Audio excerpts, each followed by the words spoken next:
தேரிழந்தூர் அர் ரஹீமியா அரபிக் கல்லூரி. உங்கள் ஆண் பிள்ளைகள் 7 ஆண்டுகளில் ஆலிம் பட்டத்துடன் பிகாம், பிபிஏ, பிஏ டிகிரிகளும் பெற்று சிறந்த ஆலிமாக வெளிவர இன்றே தொடர்பு கொள்ளுங்கள். அஸ்ஸலாமு அலைக்கும் வரஹ்மத்துல்லாஹி வ தஆலா பரகாத்துஹு.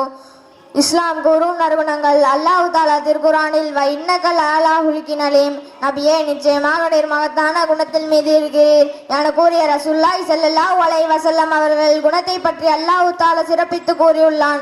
மேலும் ரசூலுல்லாஹி ஸல்லல்லாஹு அலைஹி வஸல்லம் அவர்கள் நறுகுணத்தில் சிறப்பை பற்றி கூறும்போது இன் ஹியாரிக்கும் அஹ்ஸனக்கும் அஹ்லாக், நிச்சயமாக உங்களின் சிறந்தவர் மிக அழகிய குணமுடையவர் என்பதாகவும், புயிஸ்துல் யுத்தீமன் ஹுஸ்னுல் அஹ்லாக், மிக அழகிய குணங்களை நிரப்பமாக்குவதற்காகவே நபியாக நான் அனுப்பப்பட்டுள்ளேன் என்பதாகவும் கூறியுள்ளார்கள். அருமை மாணவர்களே, உலகில் பிறக்கும் குழந்தைகள் எல்லாம் இஸ்லாமிய மார்க்கத்தின் இனிய தன்மையுடன் நற்குணமுள்ளவராகத்தான் பிறக்கிறார்கள். ஆனால் வாழும் சூழ்நிலை பழகும் மனிதர்கள் பொறுத்து உள்ள சீர்கெட்ட தீய குணமுடையவர்களாக ஆகிவிடுவார்கள். நம் அல்லாவின் அடிமை அல்லாஹ் ரசூலு விரும்பும் நற்குணமான இறையச்சம், வெட்கம், நீதி, நம்பிக்கை, ஞானம், துணிவு, பணிவு, இரக்கம், கருணை, அன்பு, அடக்கம், பொறுமை, சாந்தம், தியாகம், வாக்குறுதி நிறைவேற்றுதல், பிற நலம் பேணுதல் போன்ற நற்குணங்கள் இருப்பிடமாக வைப்பது நம் மீது கடமை.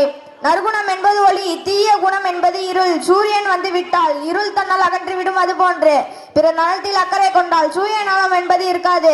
தன் குறைகளை சிந்திக்கும் எண்ணம் வந்துவிட்டால் பிறர் குறைகளை ஆராய்ந்து கொள்ளில்லாமல் ஆகிவிடும். நன்மை செய்வதை பற்றி சிந்தனையில் இருந்தால் தீமை பற்றி நினைவுகளே இருக்காது. ஹலாலான உணவை தேடித்து சிந்தனையில் திருப்பினால் ஹலாலை பற்றி கவனமே இருக்காது.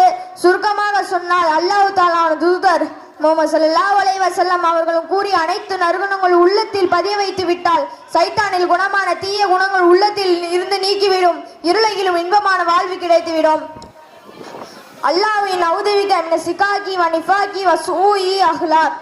பொருள்: யா அல்லாஹ், பிரிவினை உண்டாக்குதல், நயச்சங்கள், தீய குணங்களை ஆகியவற்றை உன்னிடம் பாதுகாவல் தேடுகிறேன். மேற்கொண்ட துவாவை நாம் அதிகமாக ஓதி நம் உள்ளங்களை மாற்றி உள்ள தீய குணங்களை அகற்றுவோம், நற்குணங்களை நிரப்புவோம், இருளகில் இடேற்றம் பெறுவோம். அஸ்ஸலாமு அலைக்கும் வரஹ்மத்துல்லாஹி வ பரகாத்துஹு. ஜஹபர் சாதிக் மஹா